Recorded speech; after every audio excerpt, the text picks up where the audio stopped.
Welcome to the Travel Squad podcast, where adventure meets inspiration. We're your hosts. I'm Brittany. I'm Kim. And I'm Jamal.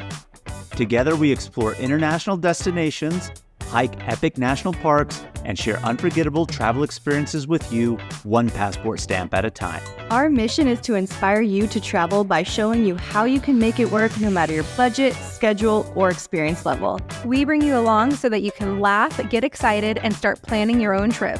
So grab your ticket and your passport. And don't forget your travel insurance. And get ready to embark on a new adventure with us around the globe.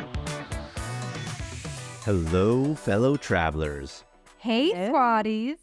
Welcome to this week's episode of the Travel Squad podcast. Today, we're taking you to the popular Central America travel hotspot, Costa Rica. This was an OG squad trip and included Zena. Our last OG squad trip was to Ecuador a couple years back, so it was really nice to have the original four back together for this awesome adventure. Yeah, we spent a week in Costa Rica. We landed in San Jose. Then we spent a few days in the La Fortuna region, which features the amazing Arenal Volcano. And then from there, we went to Monteverde, where we explored the Costa Rican Cloud Forest. You know, I wanted to go to Costa Rica for a really long time. It had been on one of the top 10 on my bucket list for travel. Heard a lot of really good things, beaches, volcanoes, hot springs, cloud forest, all of that sounded so amazing. And some of it was so good. Just so happy with those experiences. I feel like I'm a little bit of a resort girl now.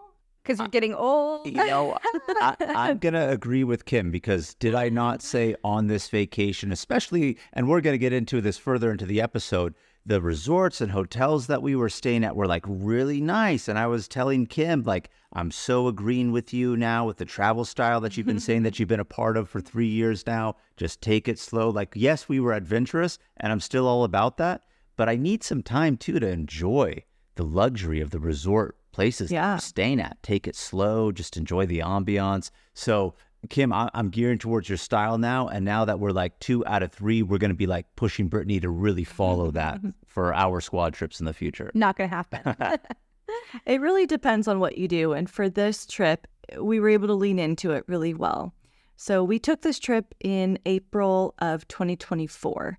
We went to San Jose is where we flew into, Arenal, the volcano area, Monteverde Cloud Forest. We did a little day adventure in Jaco. So most people know where Costa Rica is, but while we were there, we were actually talking about the geography of Costa Rica and where it lies on the map. And Costa Rica is actually a relatively small country in Central America. It's bordered by Nicaragua to the north and Panama to the south. The Caribbean Sea is to the east and the Pacific Ocean is to the west. And we weren't able to do this trip where we were able to go to both oceans, but that would have been really cool. We only went to the Pacific side, but to be able to do both on the same trip, I think would be really cool for a future trip. It would be really cool. And just in general, spending more time at the beaches in Costa Rica would be amazing. I mean, we did a lot of interior jungle things. You could spend a whole week just on one side of the coast in Costa Rica. So many more trips to come to experience that part of it. It's in the country's name, Costa Rica. You got to know a little bit of Spanish to kind of figure it out of what it means. So yeah, we had the one spot in the coast when we went to Jaco, but you're right. Lots more to go back to and experience, but really excited to dive right into this episode and tell you all about our adventures. So let's just slide on in with the tips. First one that is a very, very convenient tip is that they take US dollars. I did not exchange money at all. I used my credit card and US dollars the entire trip. We did end up exchanging because, you know, you said you had read that, Kim, like when we first landed and we went to the ATM at the airport. I pulled some out because I always feel like I like to have some. And I read conflicting reviews and things online saying, oh, you should have some. Some places don't accept dollar. And I don't really know how far back those articles were written. And I probably should have maybe paid attention to that, because you're right. No need whatsoever, especially if you're going to the resort areas. Everywhere is really taking credit card. And even if you're not in a resort area, just beach areas, normal Costa Rican towns, taking credit card, US dollars taken. So don't fall for the trap of pulling it out. I wish I didn't pull out money either. And also a lot of the websites listed prices in American dollars anyways. Like things weren't listed in colones, they were listed in American dollars. What was surprising to me is that at some points, the American dollar was more favorable than using the local currency, but we also did see it in the opposite direction. So it really did just depend on where you were and what you were doing. We always say to download your offline Google Maps, and we do still recommend that for this one. There's a lot of times where we did not have service. I also read a bunch that Waze is a really good app to use for directions in Costa Rica. We got around just fine with Google Maps though, right? There was a couple situations at the very beginning. Jamal almost had a freak out, but I think we managed. I don't recall that, Kim. I mean, so I'm not too sure what you're referring to, but nevertheless, yes, we were able to do it with Google Maps. We always say it, download that.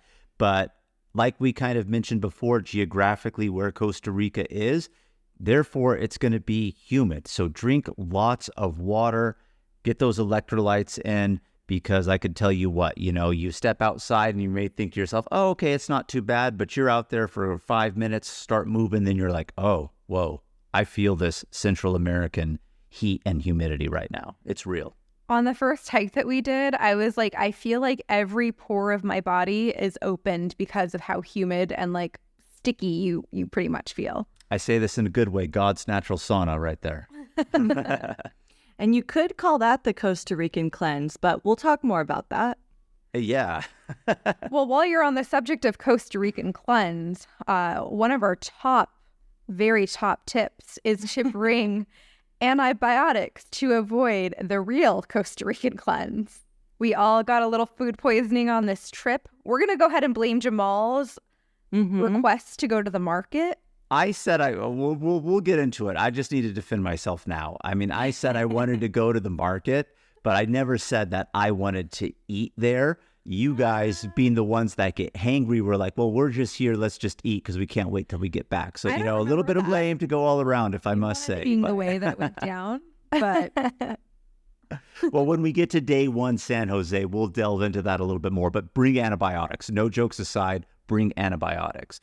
Don't think that just because Costa Rica caters to a lot of foreign travel that you're not going to potentially get sick. It could happen anywhere, even traveling here domestically in the United States. You never know when it could really happen. But funny enough, when we were having a doctor's appointment, letting them know we were going to travel, they were advising us of like, oh, there's some regions where you might want to take malaria or this or that. And of course, you can choose to do whatever you want with that. We're not advocating to or not. But one thing that we told the doctor was, oh, we would like antibiotics because whenever we travel, we want antibiotics because you never know. And they were like really shocked with us asking for antibiotics, saying like, no, Costa Rica's good. But all of us got sick. Talked to a few people who have been to Costa Rica before. They confirmed they got sick also. And I'm not saying this to discourage you, but this is just general travel anywhere internationally. Bring antibiotics. You never know when it could happen. And Jamal, you just touched on it, how you get those antibiotics. Whenever I tell people that I travel with Cipro or Z-Pak, they always ask, like, how did you go about getting that? And so just to quickly say, you can call your doctor up, make an appointment, and tell them you're traveling, and these are the medications that you need. You can also let them know the vaccines, too, through the CDC website. Some doctors' offices like Kaiser are really great. They have a travel center where they're used to doing this. Other doctors, they need a little bit more hand-holding throughout the process, but just stick with it. I've never had a problem getting that prescription as a preventative and not a curative measure. Right. And even if you can't do it through your primary doctor or if your insurance doesn't do anything like that, there are lots of places that are travel clinic oriented that you can just call. Of course, they have a fee, but they have legitimate doctors, nurse practitioners who can write you those prescriptions. And they specifically are like, oh, you're going here, there. This is all the recommended vaccinations if you want to take them. But yes, let's get you these other medications, particularly antibiotics. Another tip that we have for you is regarding the terrain of Costa Rica. We would highly recommend renting a four-wheel drive vehicle, especially when you're traversing the roads from Arenal to Monteverde. Little sketch road situations there. And especially if it's raining, the roads aren't always paved. It can be muddy. Like we said, it's humid.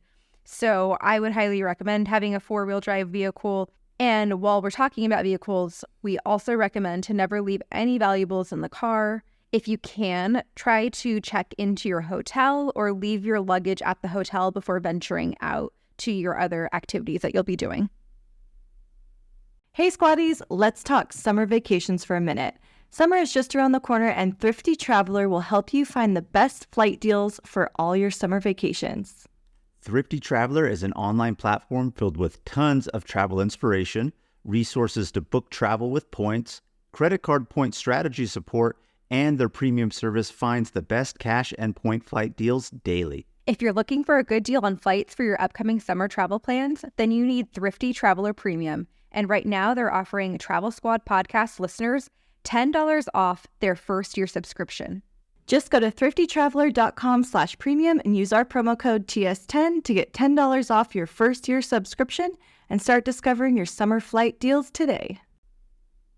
So just before we get into day one, I want to say that we booked this as a Gate 1 independent tour, meaning that we didn't do a guided tour, but Gate 1 had an independent sale. They had an independent tour sale, which included our flights, our hotels, and a basic rental car.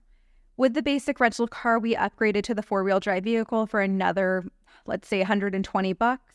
But for all of that, it was a very reasonable price, and we'll get into cost later. So I just want to say, putting that out there, this was actually an independent tour, but you have no guide. You plan everything yourself. And if you haven't listened to last week's episode on Rome quite yet, go back and listen to it because that was our first Gate 1 independent tour. And we talk a lot more about the specifics of what you get with those independent tours, how they lump everything together, but it's a free-for-all for you to do whatever you want. So go back and listen to that to learn a little bit more about it. The thing to know about these independent tours and what comes with your hotel is that you get a breakfast buffet every morning.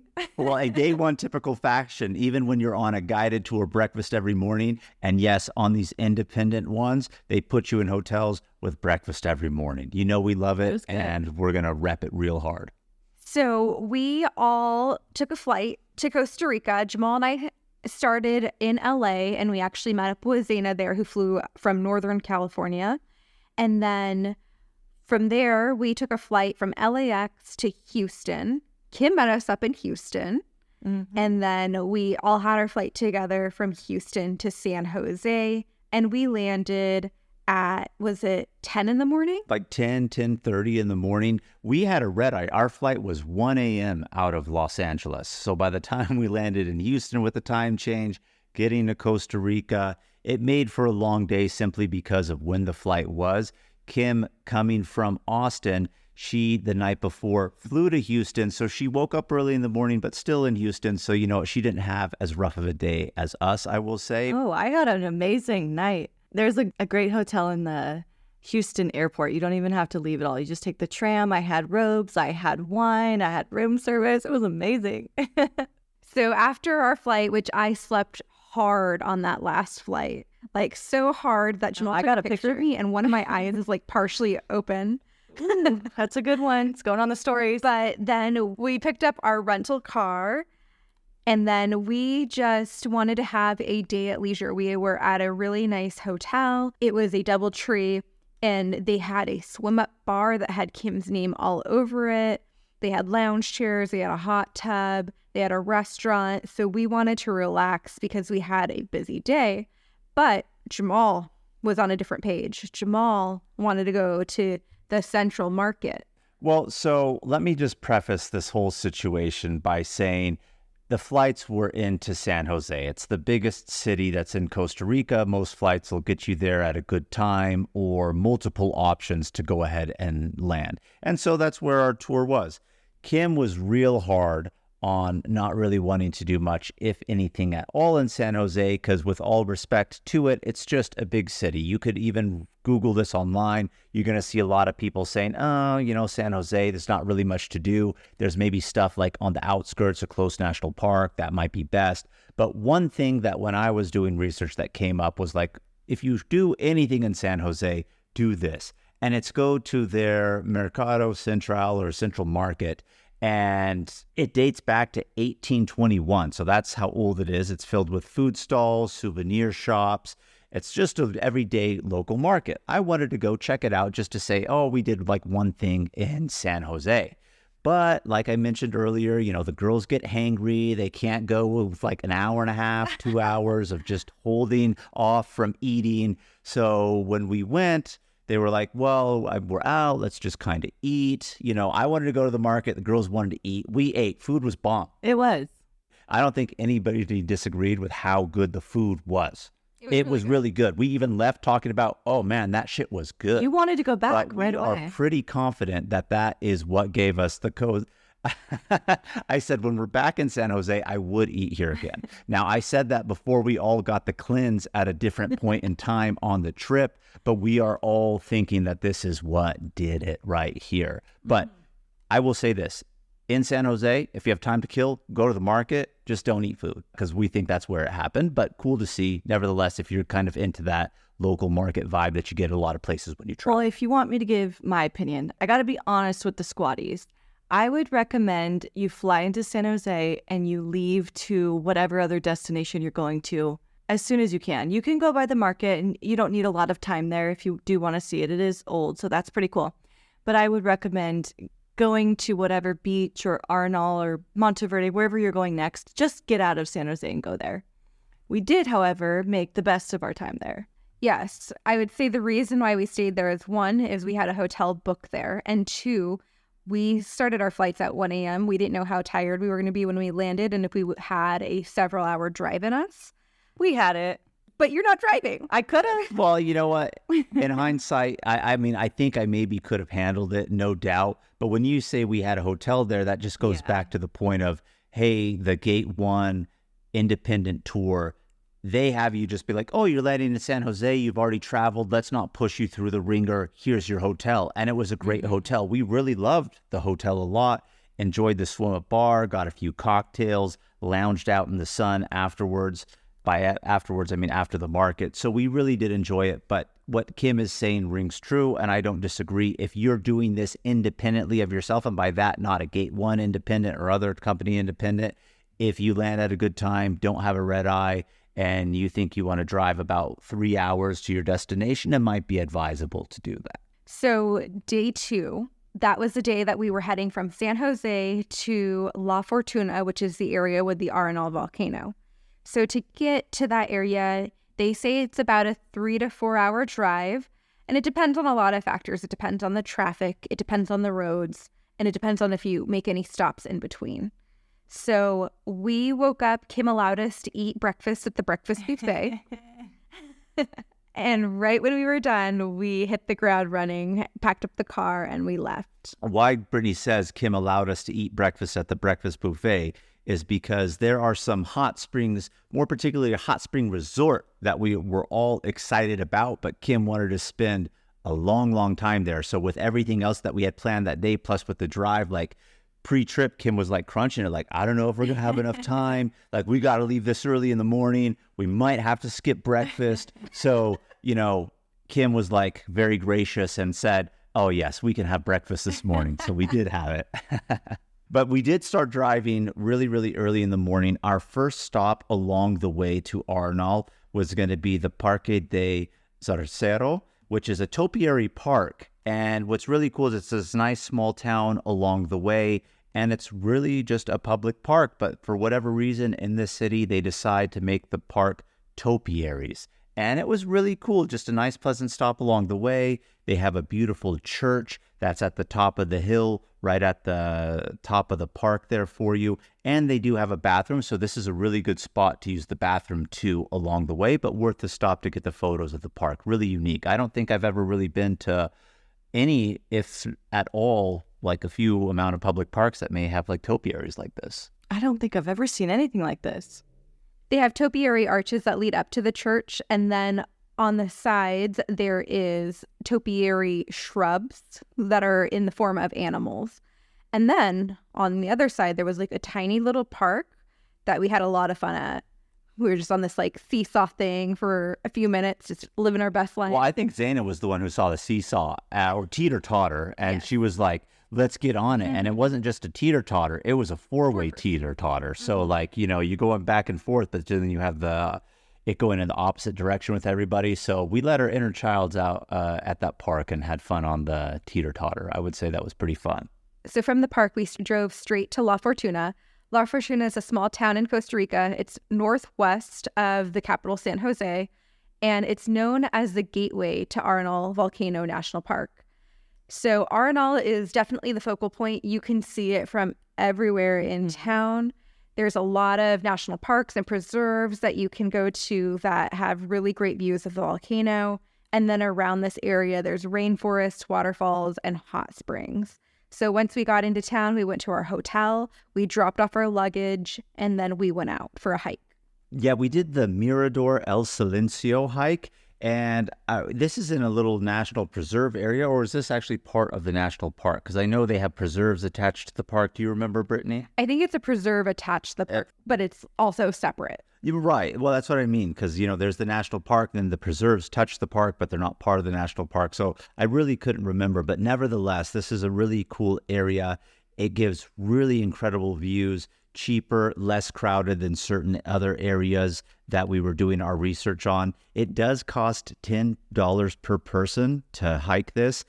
Now, this is kind of what we were saying back in the tips, right? Where depending on if you're paying US dollars or the local currency, colones, depending on it could be more advantageous one way or the other. Here, it was actually cheaper to pay in US dollars. It was a flat 10, but if you paid in the local Costa Rican currency, if you do the conversion, it turned out to be like $11. So again, just be mindful if you are going to be paying in local currency or US dollars, depending on where you're at, there's that give and take. I really like this hike. This was one of the first nature-y things that we did on our trip here. So we were real amped up and ready to go. It was a pretty moderately difficult hike, I would say. I wasn't expecting it to be as difficult as it was, and maybe the humidity was adding to it, but I definitely enjoyed it. It had the jungle, the trees, some shade. It was very, very sunny though. So if you're looking for a tan, this is the place you're going to get it. But all those views of the volcano, we kept saying this is the best view of the volcano. And then we go around the corner. No, this is the best view of the volcano. We did that the whole time we were in La Fortuna. Yeah, you could see it from literally everywhere. It's amazing though. What I really like about it too is you did say that you are going to be sun exposed, and that's very true in certain parts of this loop, right? But certain parts, you're within the forest and the jungle, and it's very, very well shaded. And at one point when we were in the jungle forested area, I mean, we did see quite a bit of wildlife, no doubt. We ended up seeing a sloth on this hike, got pointed out to us by some other people. So that was pretty cool. But one of the first things that we did see, I mean, this was like a nature Discovery Channel type moment. I mean, who gets excited about ants, right? But if any of you have ever watched those channels and you see the leaf cutter ants that what they eat are the leaves and they bite them and they carry them all back. I mean, they're carrying pieces of leaves that they've bitten and carved that are 10 times their actual size. And then we saw a whole colony, if is that the appropriate term for ants? Colony? I think so. Carrying them. And I thought that was actually really cool. Saw several unique bird species. So really awesome time out here. And the person that gave us our tickets, he also recommended that we go to an offshoot trail where we could actually be on some of the lava that was from an eruption in 1968. So we did do that. And I felt like that was the spot where we saw the best views of the volcano on the trail. The lava. That was the spot. That was the spot. That was a good spot. The lava was with cool the lava too. And then once we were done with that, we hiked back through the forest. And Jamal, he actually fell into a little snake hole. Mm-hmm. That thing was very well hidden.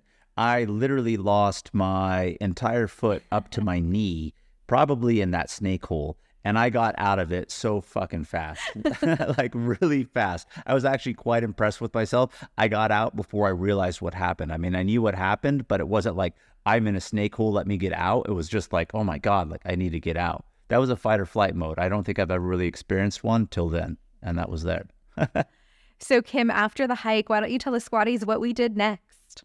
After the hike, we hightailed it over to the Springs Resort because this is the highlight of our time here. We looked at many different hot springs resorts, and there are a lot of options in this area. but I had gotten a recommendation from a friend, and this one came up on a lot of the top lists, the Springs Resort. Oh my God, it's a luxury resort. Actually, Peter Weber, the former bachelor, did have a date here. So that's how you know it's amazing. 25 different pools, jacuzzis, water slide, which we had so much fun on. 6 bars, swim up bars. Oh my God, it was my dream. We spent not just 1, but 2 days here. Yeah, because you can either be, of course, a guest at the resort. We were not. However, for a nominal fee, we paid $125 per person, but it gives you access to the resort and all of the hot springs that are available. Now, when we say hot springs, you may be thinking, oh, like here's a couple pools. No, like this is literally on the mountain. There's terrace after terrace, pool after pool of different hot springs, some with waterfalls, some with not. They even had a water slide here that we made a mess of ourselves on and had, a really great time on that end of things. Now, one thing I do want to say is I did mention it was $125. That was actually for a 2-day pass. So when we get to tomorrow, we're going to talk about how we ended up going back. But the 2-day pass we discovered is really only during slower times of the year. During peak season, it's only good for 1 day. So when you're making reservations, if you decide to come here, which we highly recommend that you do, just pay attention to see if your pass is good for the 1 or 2 days based off of when you're traveling. And with that, you do get a towel and locker provided to you. When we first got to the resort, the first thing that we did was we went into the cool pool, which had a swim-up bar, and we ordered drinks. And that cold pool has really good views of the Arenal Volcano. You can get really good shots of the volcano there.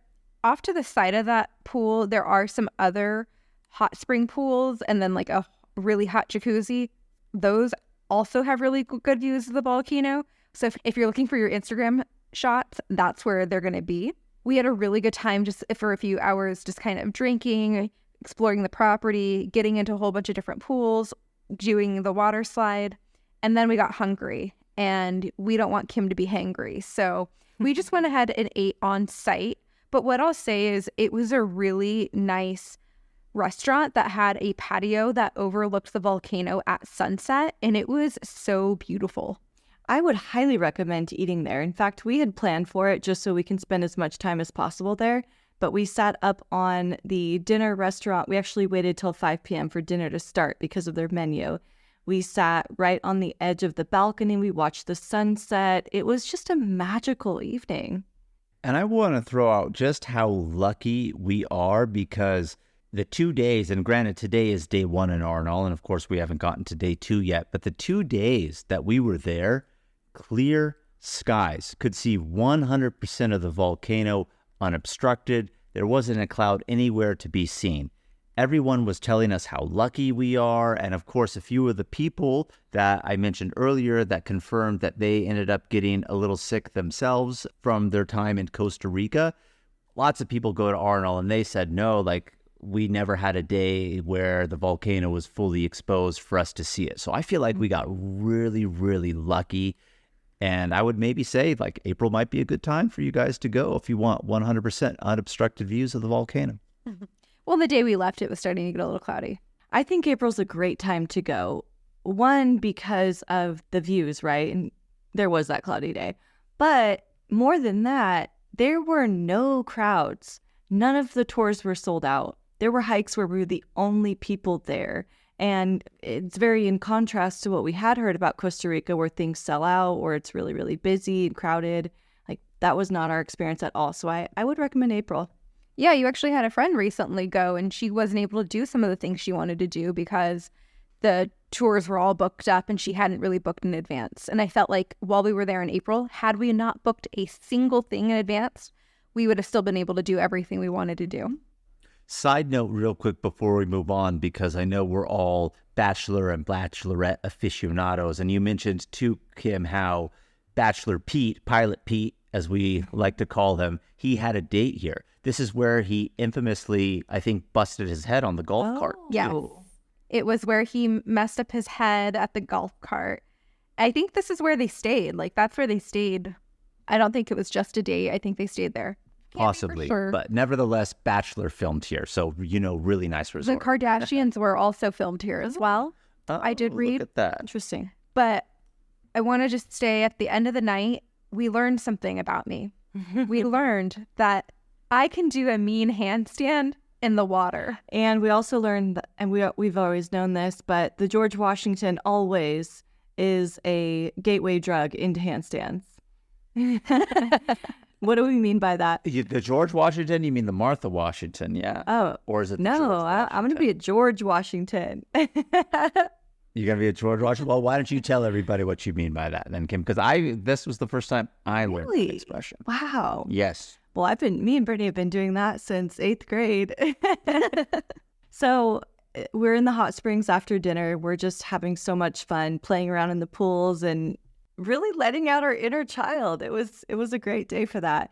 And when you dunk your head underwater upside down and then you come out as a girl with your hair and you flip it up and it kind of like makes it look like old school George Washington. Well, then you're giggling and then everybody else does it. And then somehow, people just start doing handstands in the water.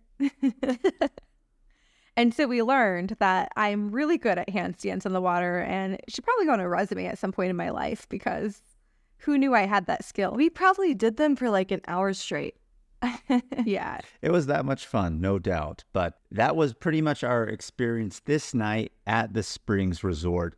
We did go back to our hotel, which was the Hotel Arenal Resort and Spa, which also has their own hot springs on property that were really, really nice. One of them had an amazing view of the volcano also, but we just never got around to being able to have time to utilize the hot springs there, which I really wish we did, kind of going back to what we were saying on taking it slow. Yes, we did at the other resort, but it would have been nice to take it slow here and really enjoy the hot springs on property. What I liked about this hotel is every room was its own little cottage.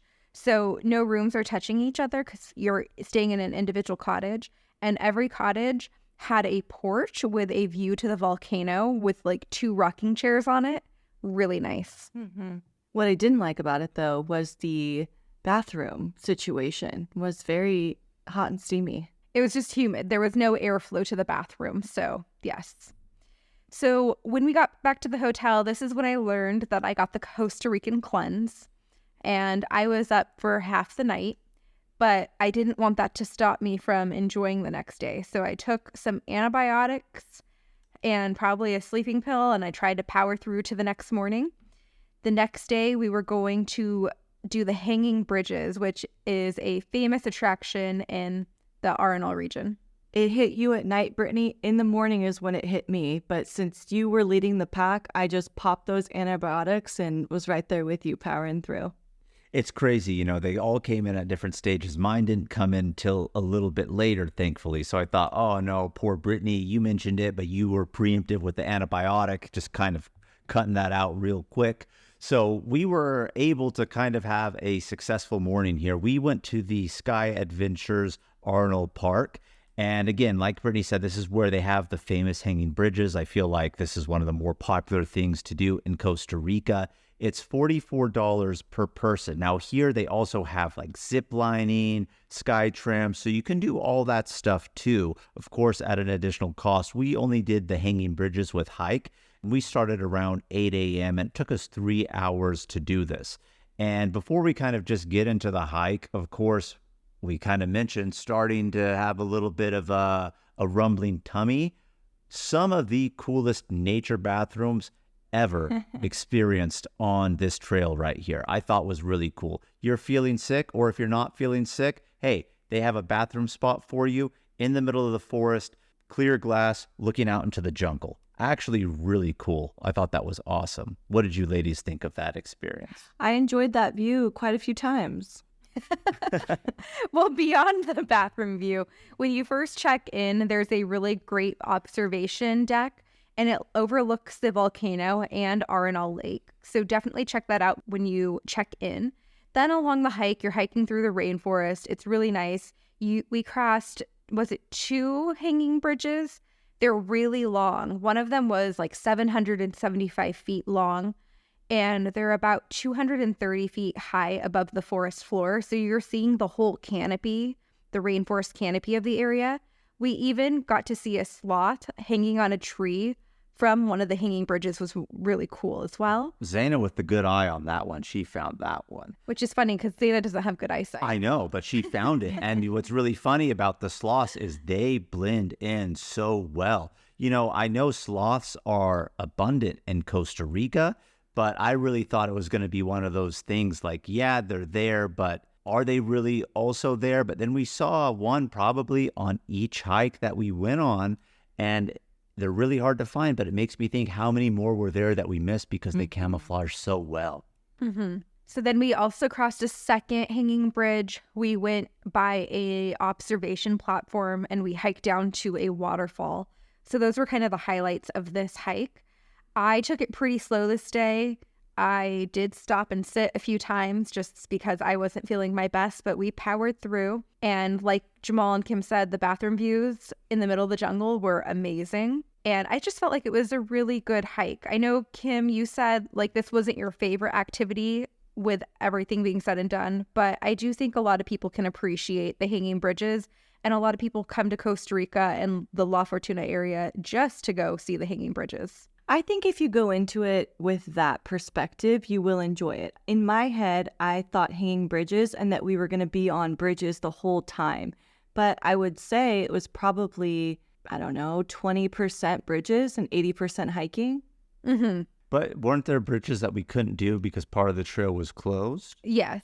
So we may have missed out on a little bit of it, and there could have been more, but you are very correct, Kim. I was under the assumption that there was going to be more time on bridges and less time really on land, where I still feel like even if those path areas were open with more bridges, you still would be spending more time like actually on ground than versus in the air. But still a really unique perspective to see the top of a rainforest canopy from those high and long bridges. There's also an option to hire a guide, and he would be able to point out probably more of the animals, talk more about the flora and fauna. So if you like that kind of thing, I think that would be really helpful.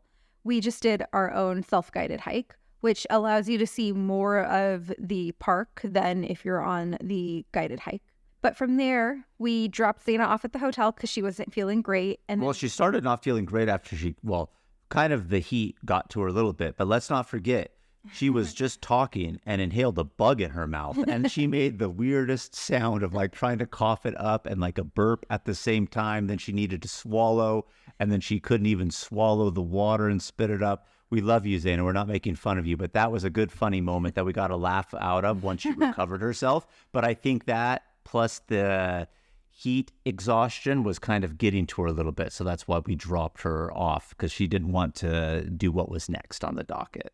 So the squad continued on to the La Fortuna waterfall, which I really enjoyed. And honestly, at this point, y'all were trying to make me hangry because I really wanted to eat before this, and someone was trying to starve me.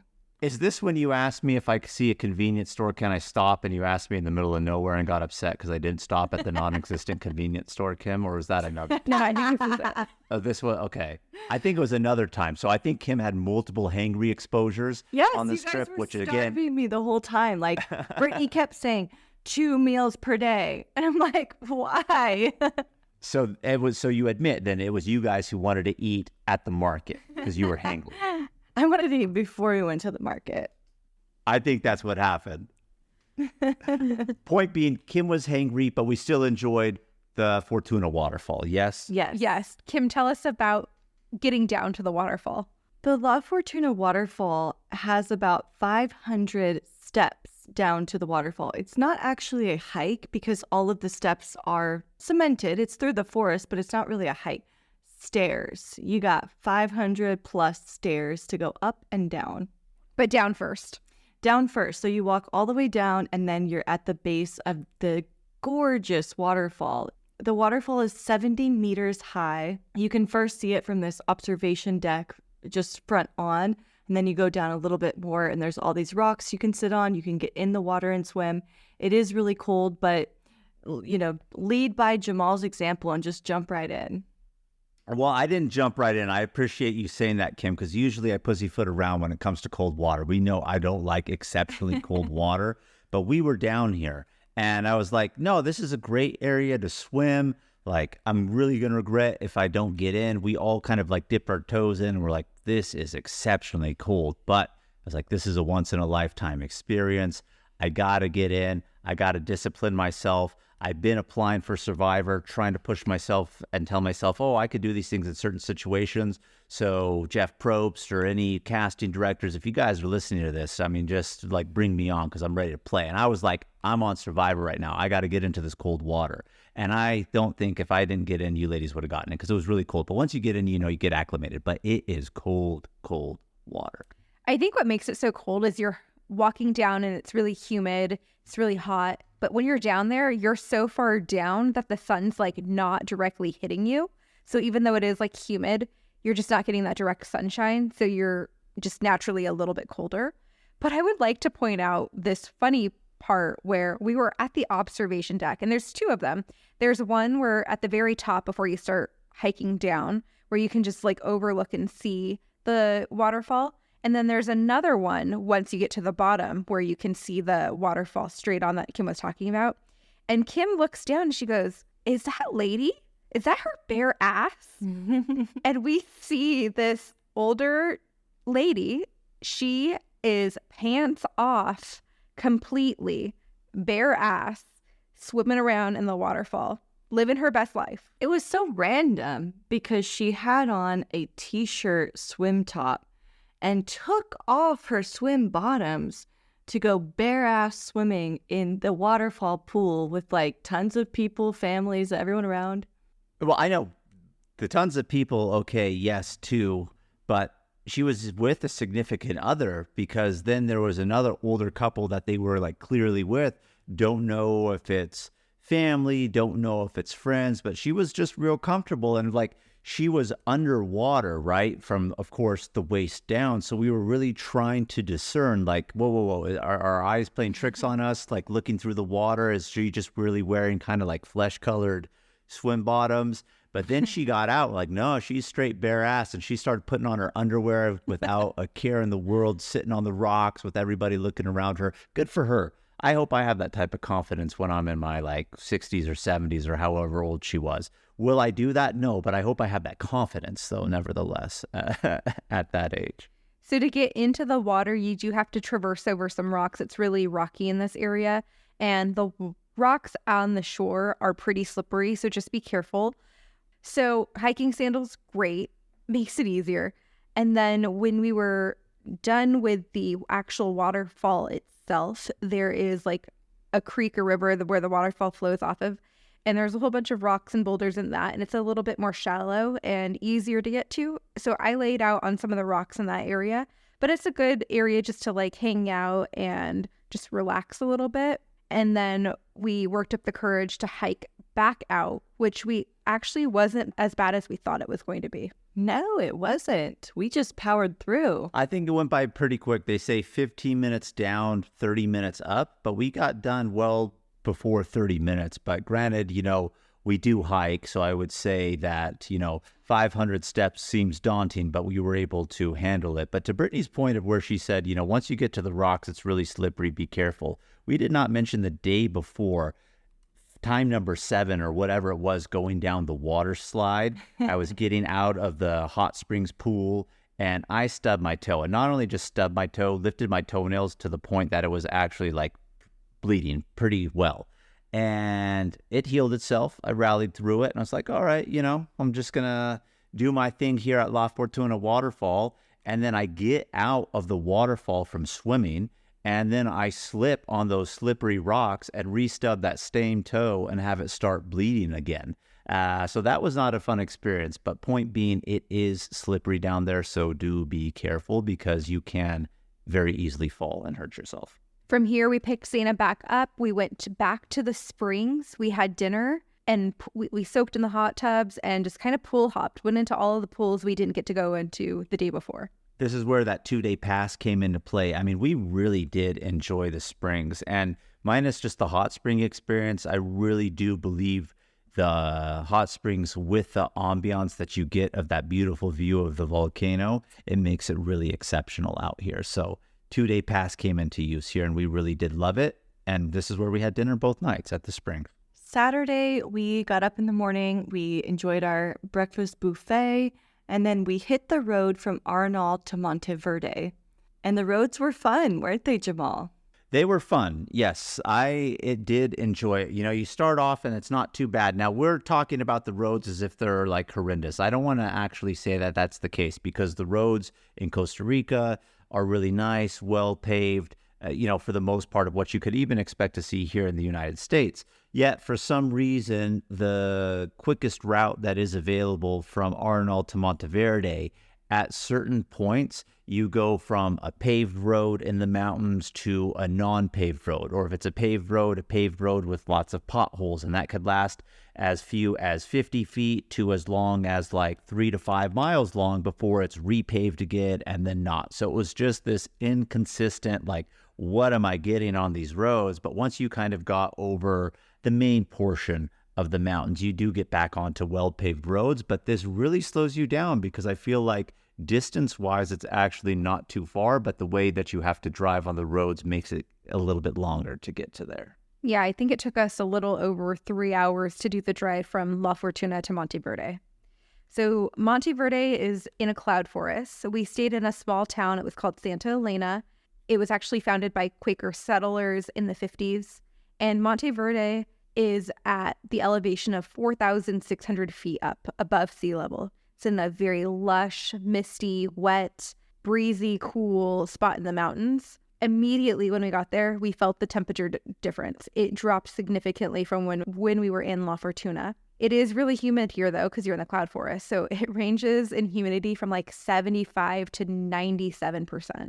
But did you notice at the same time our hotel did not have an AC, and yet Yes. we were not lacking for that regardless? Like the way they built it and in that area, we were quite comfortable with that fact. But it is humid still when you're out and about, but the hotel was actually quite nice and didn't really get too warm and very well insulated. You know, Monteverde, I was really looking forward to this because of what you just described. Misty, wet, lush, breezy, temperatures drop. And they did drop a little bit for sure. But we were there on such clear weather days that it didn't feel drastically different from Arenal to me. It was still hot. It was still sunny. There wasn't many clouds. There wasn't any mist. And so I feel like I got robbed a little on that cloud forest experience. That's how I feel about going to Olympic National Park in Washington. You had been before, Kim, one time before us when we went as a squad, and you were just raving about it, right? Because it is a rainforest, it's misty, it's cloudy, it's mossy. That's all the stuff that you could expect to find here at Monteverde. Don't know if it happens more specifically at certain times of the year here, but when we went as a squad to Olympic National Park, it was just a sunny day. I didn't really get that misty or cloudy feel. So I can sympathize with you on what you feel like you missed here. But even though I knew that that's what it was like here at Monteverde, I didn't really put that image in my head of expecting it to feel like I missed out on it. But it would have made the experience a lot better to have it that way. So when we got to the hotel, what did we do, guys? Because here comes another event where Kim got hangry and kind of altered the plans a little bit, if I dare say. No, we went hiking first. Oh, so it's after the hike when Kim got hangry. I wanted to get food before the hike. But we weren't ready for your second meal of the day. So Yeah. we had to power through. And She was like, here's some Ritz crackers. Shut up. And those were Brittany's like settle my tummy Ritz crackers that we ended up picking up too. So that was a nice, quite, kind, rational share because she needed that for her belly to settle down a little bit. But yeah, that's right. We went to the hotel, dropped off our luggage. I forgot about the hike first. We went to the Monteverde Cloud Forest Biological Reserve. We did this self-guided hike. It was more crowded than the hike that we had done in Arenal. And it's open from 7 a.m. to 4 p.m. and it costs about $26 per person. There's a big trail map at the very entrance that will show you all the different trails, where they loop. You could take a photo of it for you. when we bought the tickets, they had even recommended which trails to take, where to link up to it. But what I really liked, minus the fact that they had the beautiful sign up front for us to really see, like, okay, here are all the trails were very well marked. Like when there was a split, the split was very well designated, so you knew what to do. So you weren't really going to get lost out here, but I enjoyed this hike a lot. We did another hike later that I think then we decided, okay, well, this one was cool, but maybe the other one was better here in Monteverde. But I was really excited because in this area, there are jaguars, mountain lions. I know they're elusive and people don't want to come across them on the trail, but like, I didn't really think we were going to see them, but I had like a slight hope that we were going to see them. We did not, but rest assured they are in this area and in this park.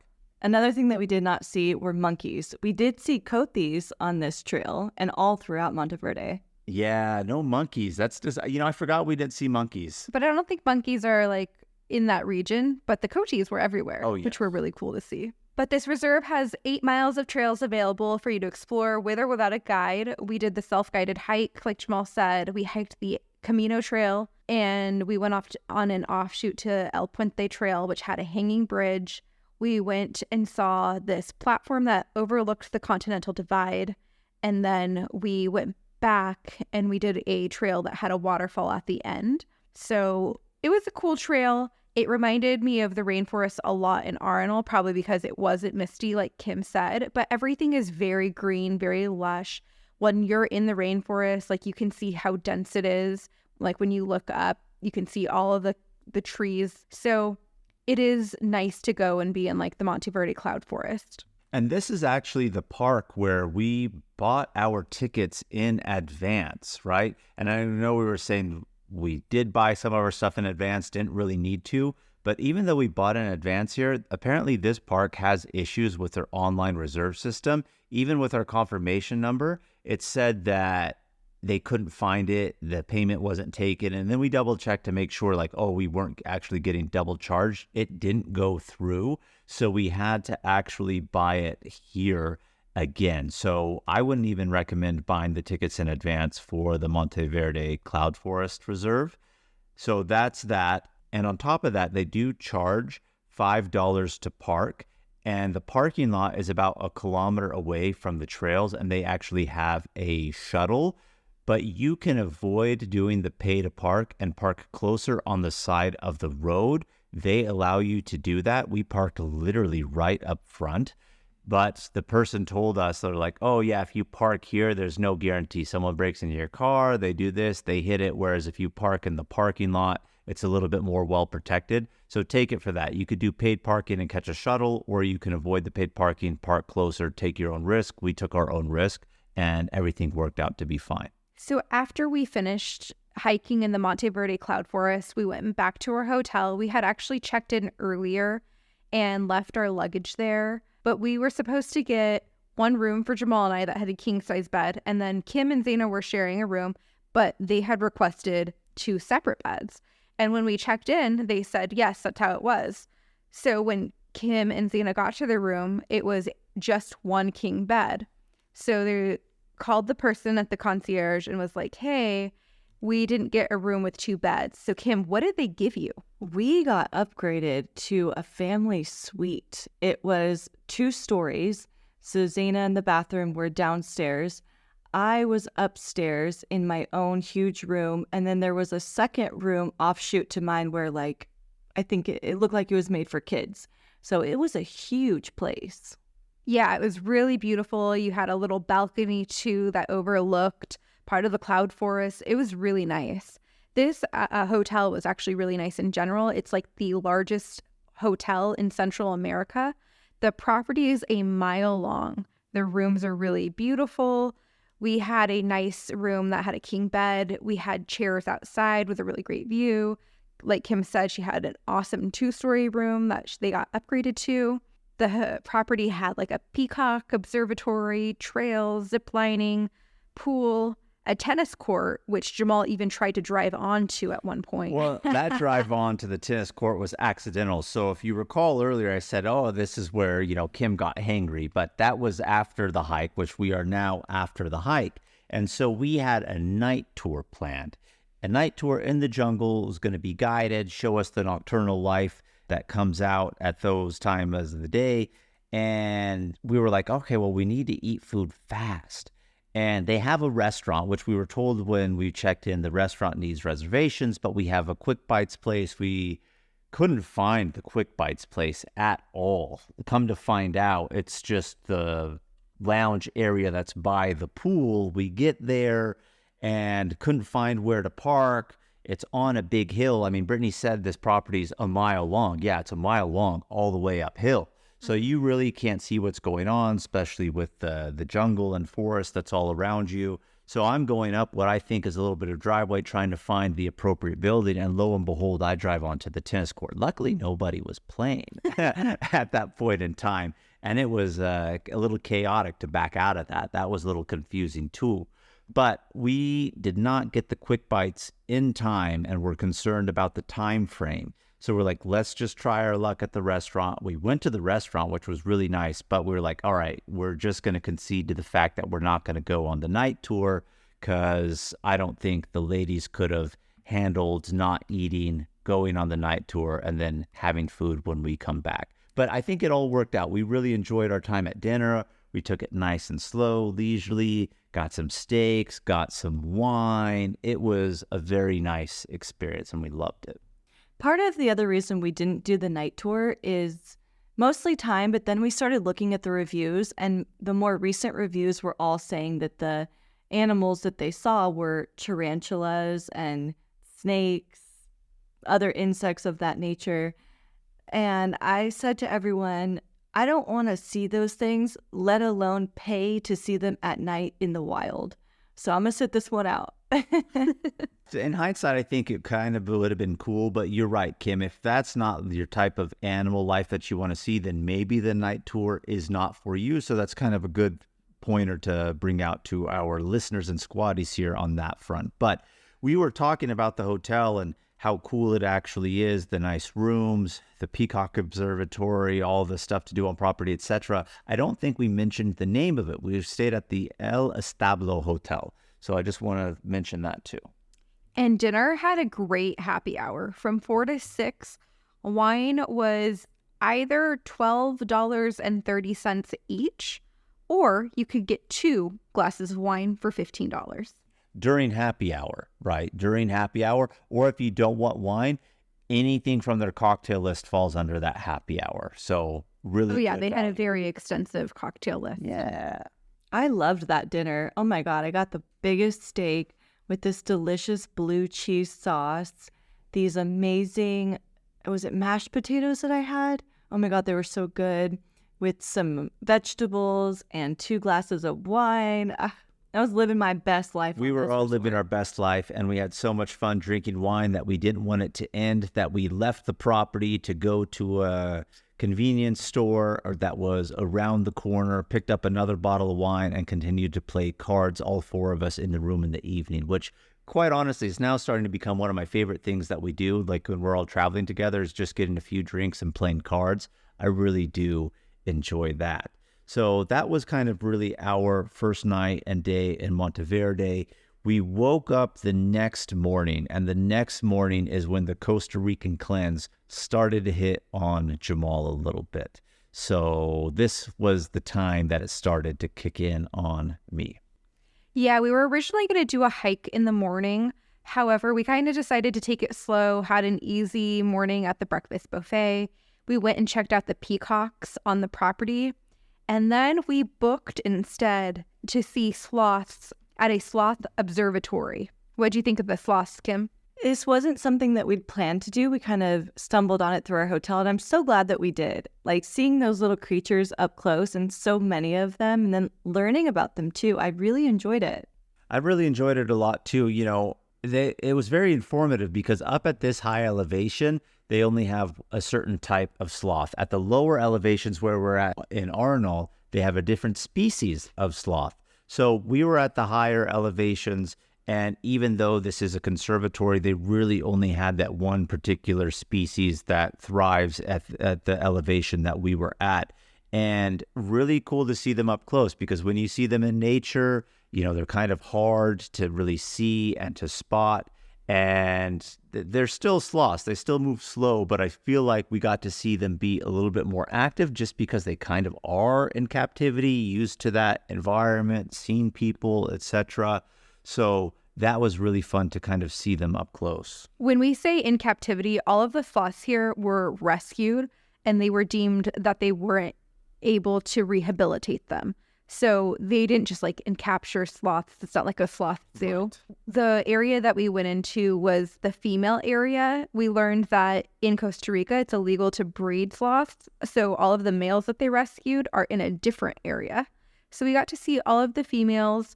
We learned so much about them, and it was really interesting. I highly recommend taking this little tour. It wasn't very long, maybe 45 minutes, but the sloths, being able to see them up close, they were so cute. Their faces almost look like little piggy faces almost. Well, this species of sloths, yes, because the one at the lower ones are the ones that look like they always have the smile on their face. Yeah. They have the little black lines that are under their eyes. Those are the type of sloths that, if you want me to be honest, I think are a little bit cuter. Those are the three-toed sloths. Mm-hmm. These ones were the two-toed. And one of the sloths was showing off. She was moving, she was active, she was swinging, she was eating upside down. She was super cute. So after this, we dropped Jamal and Zaina off at the hotel because they weren't feeling well. I almost had to bail on the sloth experience, mid-sloth experience, and step out and be like, I need to find the restroom. That's where I was at, even after taking the antibiotic and the Imodium at this point in time. I made it through it. So yes, like I wanted to rally through the day, but I knew what was coming up, and I was like, there's no way that I can handle what was next. So Jamal had a freak out next. And Jamal had a freak out because we drop him off at the hotel, or we're driving to the hotel, and he said, do you think you can drive? And I either said sure or okay. I know what you said. You were like, okay.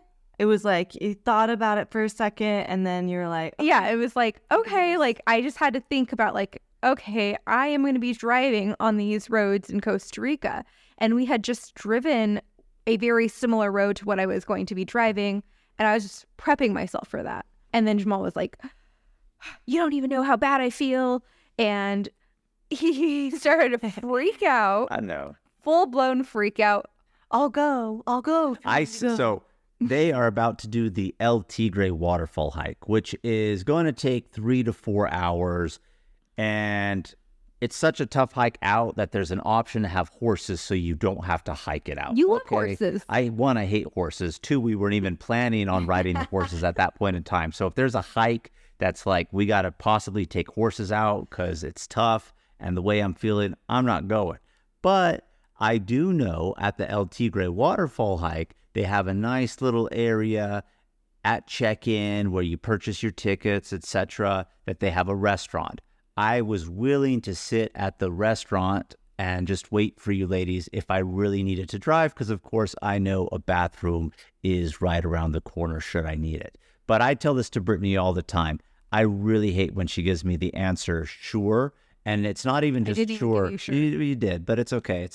It's the tone in which my beautiful wife says it sometimes, to where it's like, oh man, like, you know, it is just like, I can't explain it, but nevertheless. Well, moving on. I wasn't feeling too hot, so pardon my mood that day. I rocked the drive.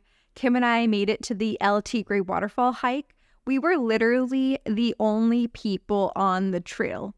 But before that, when we checked in, we were inquiring about the horses because Kim had wanted to do the horse option from the beginning. And we would not be able to convince Jamal and Zaina to do that. So while it was us by ourselves, we inquired about it, and they were able to accommodate us on that. But what was amazing was this was our favorite activity, like the whole trip that Kim and I did. And it was like we did it on a girls' day, just the two of us. Yeah. And there was nobody else on this trail the entire time. Every waterfall, every turn of the hike, all of the hanging bridges, and there were a lot on this hike. Yeah. So how many waterfalls do you think we passed? 5, 6, maybe? Yeah. There was one very large one that we ended up kind of getting in a little bit, and then there was a whole bunch of smaller ones. but there was a ton of hanging bridges, and these hanging bridges were scary. They weren't like the ones in Arenal where they're like really big, tough bridges. These are like, they could fall apart at any moment, but not really fall apart. It said one person per bridge because they can't handle more than one person on there. Yes. So also on top of that, there was like 4 check-in stations. And if there was an emergency at any point on the trail, like there was a walkie in the box where you could check in and tell them like you've been hurt or you're not going to be able to make it out or whatever kind of emergency you've had. But we literally did not see anyone else on this trail at all.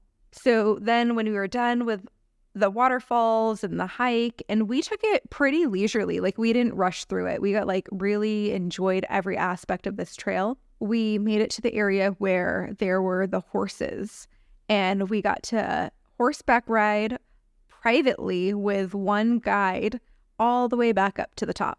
Yep. Brittany's horse kept farting in my horse's face. It was so weird. My horse kept trying to go past hers and he was blocking her and then just tooting in her face. But there were so many amazing views along the horseback ride.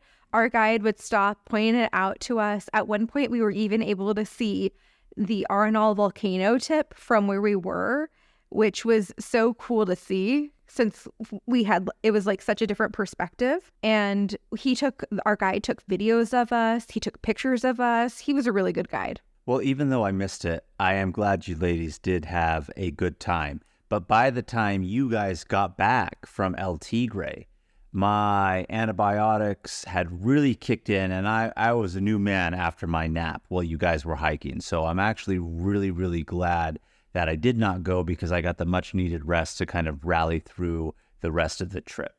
I'm glad you were feeling better. Yeah, I'm glad you guys had a good time. We thought about venturing outside of the resort to, have dinner somewhere else and be crazy. But we ended up not doing that and having dinner again at our resort. But the dinner was amazing. I had this great, crusted chicken with rice and a marmalade and more wine. Oh my God, it was amazing. I think we got burgers that night. We did get burgers that night. But the fries, it was really good. Mm-hmm. So the next day, Monday, was the day that we were going to be heading back to San Jose, but we were in absolutely no rush to get back. I know Jamal was really hoping to get back to the market. Unfortunately, really hoping to get back. We weren't going to make it there. So on the morning that we had a slow morning instead, we did a hike at the Santa Elena Reserva, Bosque Nuboso. And this was a really cool reserve. There's no hanging bridges here. It's more trails. It's less crowded. We did get to hike up onto an observation deck where you can see a whole bunch of mountains and all volcanoes in the distance. So I did really like this.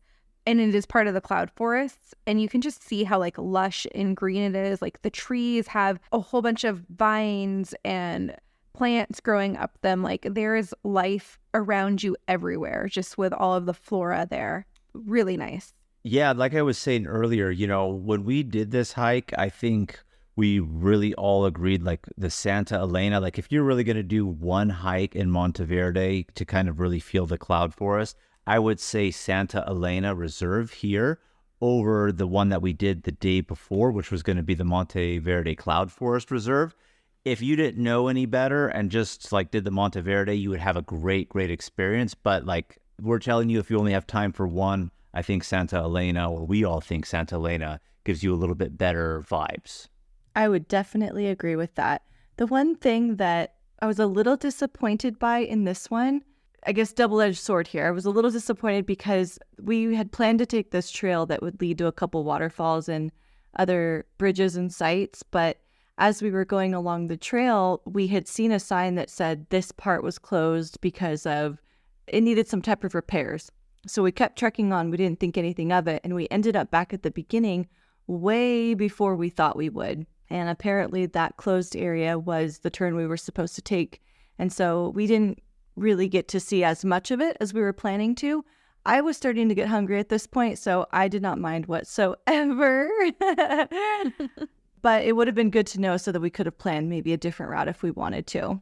Slightly disappointing. I will not disagree with you on that, Kim, but nevertheless, really nice, fun experience at Santa Elena Reserva. And this is what we were supposed to do the day before in the morning, which when I wasn't feeling too hot, that's what popped up, the Sloth Reserve and Conservatory that we had gone to. So just kind of moved it here on our slow day. Hey, Squatties, real quick, I just wanted to remind you that we have a ton of resources on our site so that you could plan for things like this. So we have itineraries, you know all about them. We're coming out with a Costa Rica one very, very soon here. We just did Rome, Oregon Waterfalls trip. We have a ton more on there. We have trip planning worksheets, free templates for like pet sitting guides, a whole course on how to start your own podcast. We have a bi-monthly newsletter, an Amazon shop, so much more. So just go over to travelsquadpodcast.com and you can catch it all there. So after our hike here at the Santa Elena Reserve, we were in no hurry to get back to San Jose, if you remember kind of what we were talking about earlier and things that we've read online. So we were like, let's just take it a little bit leisure. There was one activity that we still wanted to do in the Monteverde region, which was going to be the, if I'm pronouncing it correctly, the Ficu Lares. Am I saying that correctly? Nevertheless, we're going to include it in the show notes so that you guys can see it. We'll talk about that in just a second, but we really wanted to get to the beach also. So this is for the time that we also were saying we'll go to the beach instead of going back to San Jose early, which we did. But tell us a little bit about the Ficu Lares. So it is a ficus tree that has fallen but has continued to grow, and it's made a natural bridge that you can walk across partially in the forest. So it costs $2 to go down there, but no one's really manning that. But there's a little slot to slip $2 in. And the roots have grown vertically down. And so there's a small creek that passes underneath the washed over roots. It really exposes the shape of the tree. And Kim and I both at different points crossed on the top part of the ficus tree bridge to get some really cool pictures, and then went back across. And then we went down a little bit further. To get down here, you have to take a whole bunch of stairs as well. So it's another little easy day. If you are a crazy, adventurous type person, you probably could walk across the whole thing.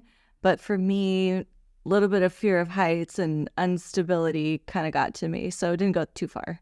I didn't even want to get on it. I just enjoyed looking at it. I had no desire to really get on it and take my photo, but it's a really cool feat of nature to just really look at how life wants to thrive, right? I mean, this is a fallen tree trunk, and then from that tree trunk, roots are sprouting down and in, growing, and it creates this natural bridge. So really awesome perspective of nature to see here in Monteverde. And if you don't want to cross the bridge, you can also just look at from the observation deck that they have down there as well. But then we were on to our drive to the beach. I know this was the long-awaited experience at the beach that Kim was looking for, and we were all looking for. Like I said earlier, Costa Rica. It's in the name. We wanted to see the coast, and we decided on going to Playa Jaco simply because this was the most populated, nicest beach area that was semi on the way back to San Jose. And what did we think about Jaco, ladies? I thought it was fine. I mean, it's a good place to have lunch. The place that we stopped for lunch was great. Got a little cocktail there. The sand is like a dark, almost black sand beach. The water is warm. I don't know why I wasn't expecting that, but the water temperature was amazing. Yeah, I had my bathing suit all ready to go, and Kim, the beach lover, she didn't even bring hers to lunch, so we couldn't get in the water. I don't know what the hell I was thinking. I don't know, but after lunch, Kim and I did a nice hour-long walk on the beach, just kind of putting our feet in the water, talking, just enjoying the last bits of our trip. And Jamal and Zaina were just at the restaurant, just hanging out, chilling, talking. Well, Zaina walked with you for the first little bit when you guys came back, because you walked one direction and then you came back, crossed paths, then continued on. She came back. I stayed behind to really look after all her bags. And I was like, I don't really want to walk on the beach. I didn't, for whatever reason, as Kim didn't bring her swimsuit for whatever reason, left in the car. I don't know why. I didn't bring my flip-flops. I had my tennis shoes on. I didn't want to walk on the beach in tennis shoes. So I was like, I'll look after the bags. But the restaurant that we were at was really nice because it was a shaded little deck area, but they also had seats that were out more towards the beach. So I just migrated out there and just really enjoyed the place that I was at, just reflecting on the trip, the time, enjoying the ocean. So I enjoyed sitting back while you ladies went for a walk. It was nice. And then, yes, Zaina accompanied me while you ladies continued on. By the way, that restaurant is called Coco Gastropub. It's right on the sand. You can just come out from the ocean and go there, or park and access from the street side. I had like a buffalo chicken sandwich with fries, and it had onion rings on it. It was so good. I got the same thing as you, Kim, and it was bomb. One thing I was also looking at is what did they have? Was it orange chicken that was on the menu? And for whatever reason, this entire trip, even Kim was talking about a hankering for Chinese. I think it was because there was a Chinese restaurant that was by our first hotel in San Jose, and we were just kept talking about Chinese. And I wanted to get that orange chicken. I did not. I got the buffalo chicken like him, and it was really good.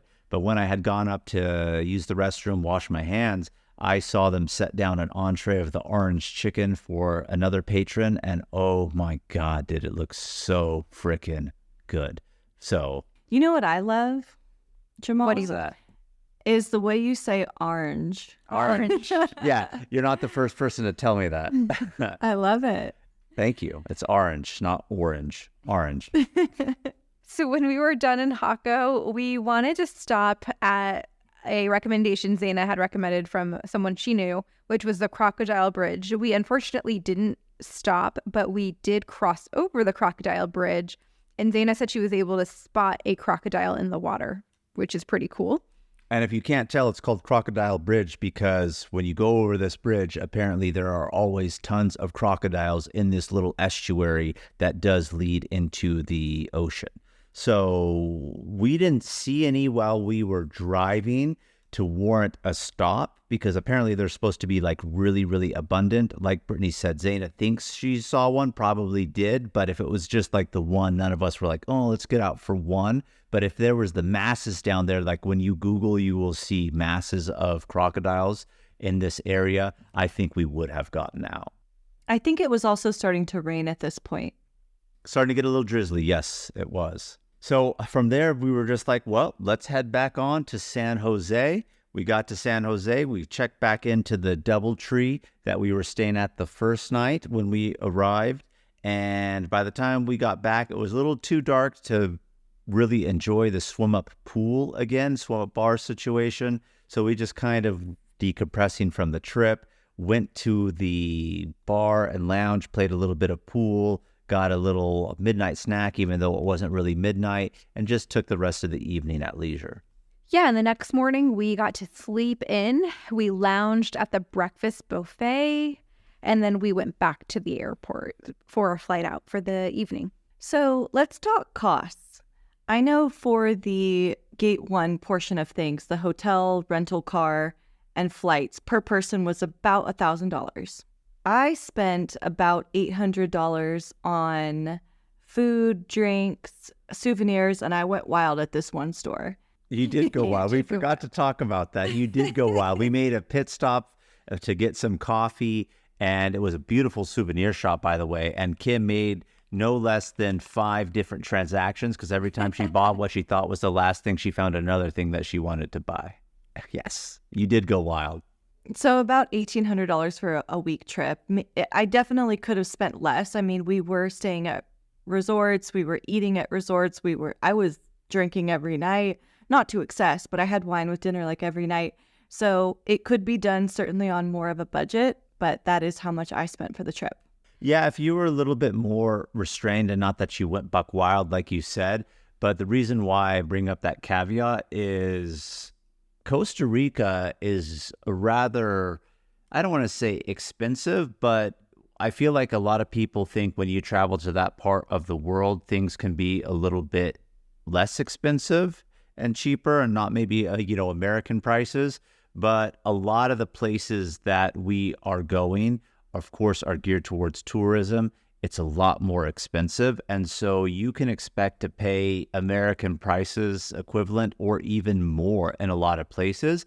And the Costa Rican government, you'll even see like when they post prices online, especially I'm talking for the national parks, not necessarily food restaurants, but they will have two different sets of prices, one if you're a Costa Rican national and one if you're a foreigner. So it's not as cost friendly as people think. I think we got it at a good price because we did it with the Gate 1 independent tours, getting us the really nice hotels at a really good price packaged with the flights. So I would highly look into that to help save on cost. Yeah, the tour itself for Jamal and I was $1,150, and that included our flights from LAX to Houston, from Houston to San Jose, our rental car with the upgrade to the 4x4 vehicle, and all of our hotels. It was a little cheaper for Kim because she was flying out of a different airport, but on activities, food, drinks, gas, and all of that, we spent about $800 a person. So for Jamal and I, it came to just under $2,000 a person for the week, which honestly don't think it was terrible for all of the value that we got. Yes, of course, it could have been done cheaper, but I'm happy with our experience. Same here. You don't regret what you spend. You regret the memories you do not have, like me with South Africa. We're still talking about that years later. Kim, I think we've kind of exhausted talking about the trip, and now we're segueing into your favorite time of the week in the episode. Woo! Questions of the week.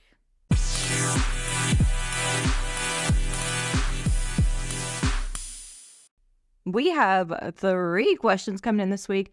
The first one is Jessica from California asking, how was the driving? Rental process, roads, language barriers, comfort level. She wants all of the info. Well, Jessica, that's actually a really good question. You hit a lot of points and things that people would take into consideration. The driving, we kind of mentioned that a little bit earlier. I would honestly say the only time the roads, I don't even want to call them of concern, but just had the little bit of unpaved or dirt going back and forth, was from Arenal to Monteverde.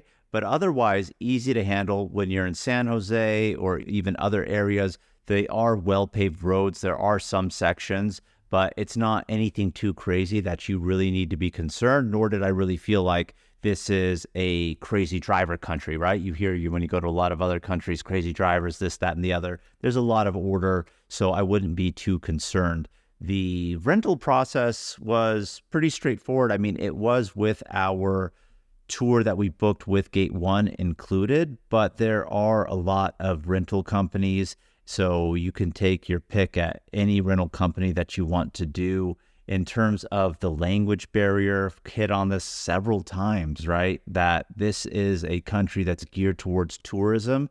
Everybody that we encountered in the hotel, rental car, restaurant, national park selling us the tickets, ranger guides, etc., if we talk to them, really, really fluent in English, so you don't really have to worry about that whatsoever. My only thing that I would add on in regards to the rental process is, 1, make sure you get that 4x4 vehicle, which we talked about, and 2, you can choose between liability insurance or full coverage.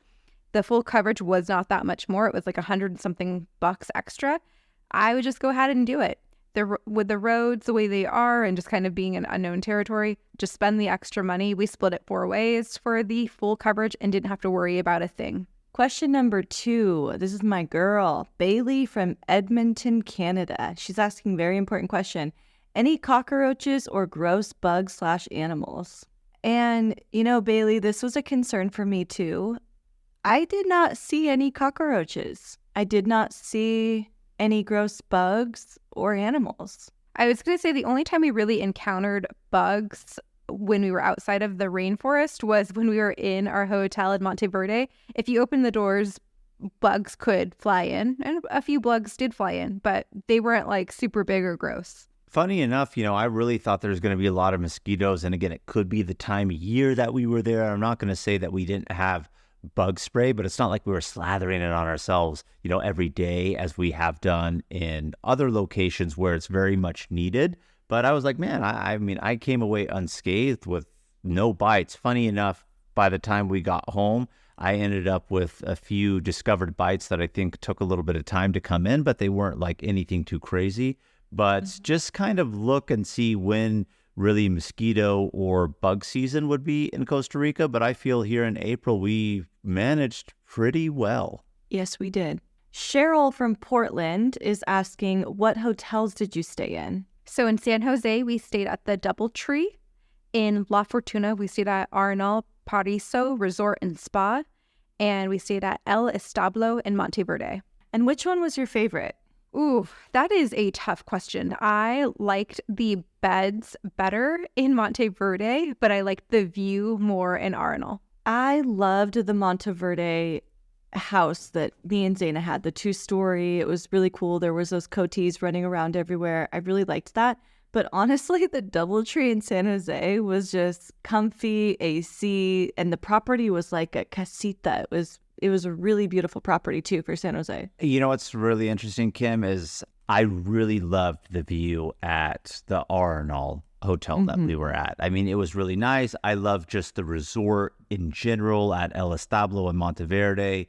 But I will agree with you, if the DoubleTree was moved into any one of those other environments, it would have been probably my favorite. You know what the DoubleTree reminded me of? It reminded me of checking into a hotel in Hawaii, because you kind of go in, it just has that feel of what you would check in Hawaii, kind of open, not really closed walls or anything like that. Tropical, had flowers flowing through, going down like the hallways, open, live plants, etc. I really did like the DoubleTree.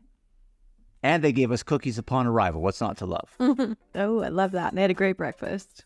All right, squaddies. Well, that's it for this week. Thanks so much for tuning in. Keep the adventures going with us on all the socials, Instagram and YouTube and TikTok. We're posting a lot of stuff on TikTok now.